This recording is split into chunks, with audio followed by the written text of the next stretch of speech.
তো hello my family, কেমন আছো সবাই? আশা করি তোমরা খুব ভালো আছো। ভালো তো তোমাদের থাকতেই হবে, কারণ আমি আবার চলে এসেছি তোমাদেরকে ভালো করে দেওয়ার জন্য। আর হ্যাঁ, আজকে আবার চলে এসেছি একটা নতুন ভিডিওর সাথে। আর তোমরা তো জানোই যে আমার ভিডিও ভালো লাগলে তোমাদেরকে কি করতে হবে, বলতে নিশ্চয়ই হবে না কি করতে হবে।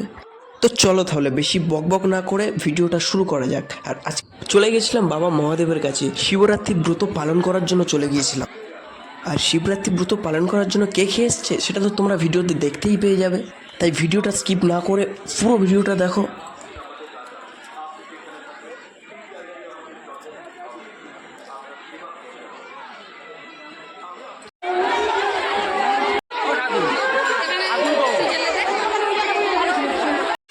তো প্রথমেই চলে গেছিলাম বাবা নারায়ণকে প্রসাদ দিতে, আর সেখানে গিয়ে দেখি ব্রাহ্মণ ঠাকুর পুজো শুরু করে দিয়েছে।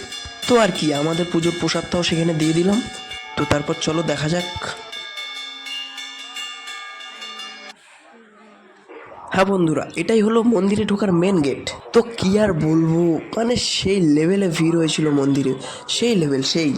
আর রাস্তার পাশে এখানে প্রচুর ফুল দোকান বসেছিল আর ফল দোকান বসেছিল। যেহেতু আমাদের বাড়িতেই প্রচুর ফুল ছিল, ওই জন্য আর ফুল টুল ওখান থেকে নেওয়া হয়নি, বাড়ি থেকেই সব নিয়ে গেছিলাম আমরা।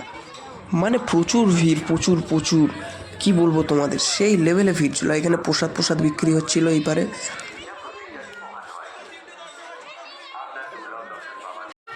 আর এখানে পর্দা লাগানো হয়েছিল। গুরুজনের মঙ্গল কামনা আর আশীর্বাদ চাই। তথাস্তু। তো তারপর আর কি প্রথম ভোরের পূজা শুরু হয়ে গেছিল, আর ওখানে ব্রাহ্মণ ঠাকুর পুজোও শুরু করে দিয়েছিল। পূজা কর্মণি পুণ্যাং ভবন্তরে ভবন্তু নম পুণ্যাং নম পুণ্যাং। তো গাইস, প্রথম ভোরের পূজার জল ঢালার লাইনটা দেখো, শুধু প্রচুর লাইন পড়ে গিয়েছিল।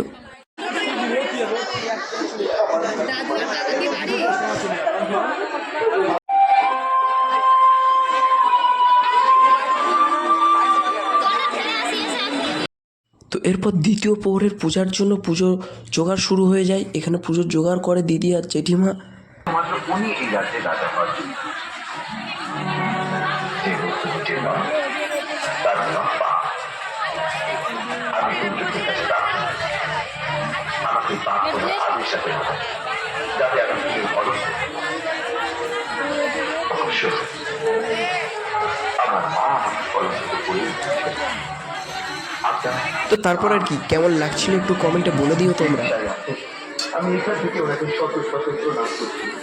এই সময় ওনার কাছে যাওয়ার পণ করছি। আপনারাও আমার সাথে চলুন।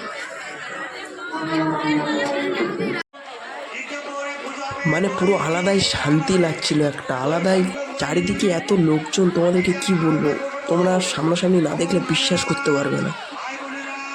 আর হ্যাঁ, আর একটা কথা, যেটা আমার মতো শিবরাত্রি ব্রত কে কে করেছিলে কমেন্টে জানিয়ে দিও কিন্তু অবশ্যই করে। তো তারপর তৃতীয় প্রহরের পূজার জন্য আয়োজন শুরু হয়ে গেল।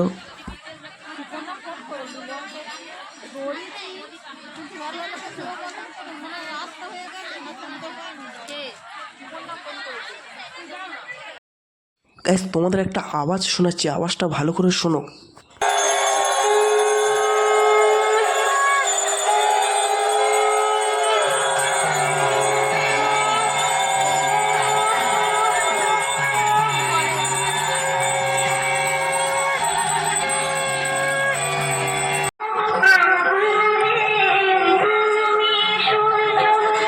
আর শিবরাত্রির দিন এই গানটা শুনলে তো একটা আলাদাই লাগে।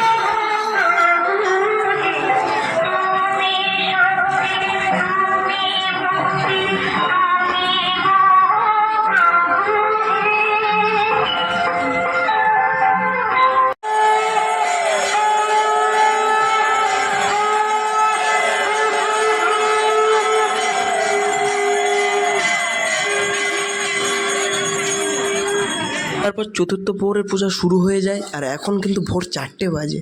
বুঝতেই পারিনি পুজো করতে করতে কখন সারা রাত পার হয়ে গেছে।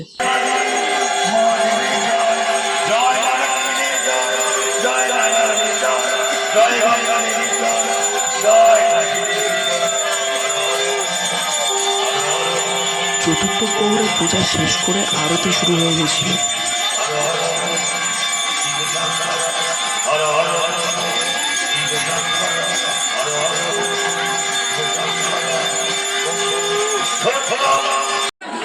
তো তারপর চলে গিয়েছিলাম পুজো শেষ করার পর যে সমস্ত ফুল বেলপাতা ছিল সেগুলো একটা বেলগাছের গোড়া রেখে দিয়ে আসার জন্য, যেখানে সবাই রেখে দিচ্ছে। এখানে আর একটা নিয়ম আছে, সেই নিয়মটা হলো এগুলো পরিষ্কার করার পর ওই বেলগাছটাকে নাড়াতে হয়।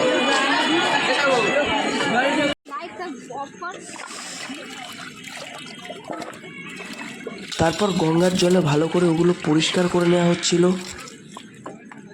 আর শেষ প্রহরে জল ঢালা লাইনটা দেখো, শুধু সেই লাইন পড়েছিল। তো তারপর আমরা লাইন দিয়ে অনেক কষ্ট করে বাবার কাছে চলে যাই। এই হচ্ছে আমাদের বাবা।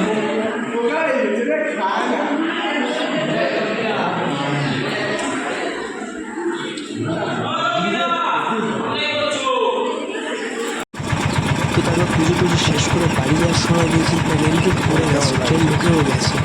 তো আর কি আর হবে, সকালবেলায় ট্রেনটা দেখো শুধু কি ফাঁকা, সেই লেভেলে ফাঁকা।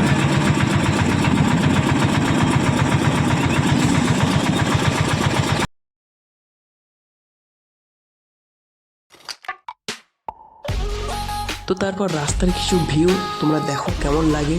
আর এইসব ভিউ কিন্তু গ্রামে অঞ্চলেই দেখা যায় বেশিরভাগ। মানে কি বলবো, সকাল সকাল একটা আলাদাই পরিবেশ লাগছিল।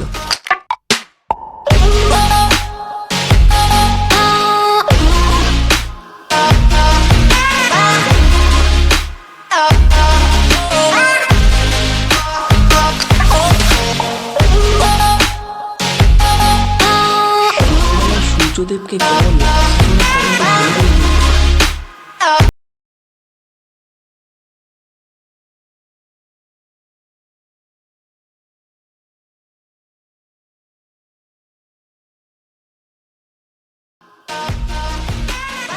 তো তারপর গাড়ি থেকে নেমে আমরা হাঁটা শুরু করে দিই। আর হ্যাঁ বন্ধু, আজকের এই ভিডিওটা এখানেই শেষ করলাম। নেক্সট টাইম আবার দেখা হবে কোনো একটা নতুন ভিডিওর সাথে। ততক্ষণের জন্য ভালো থাকো, সুস্থ থাকো, টাটা, বাই বাই।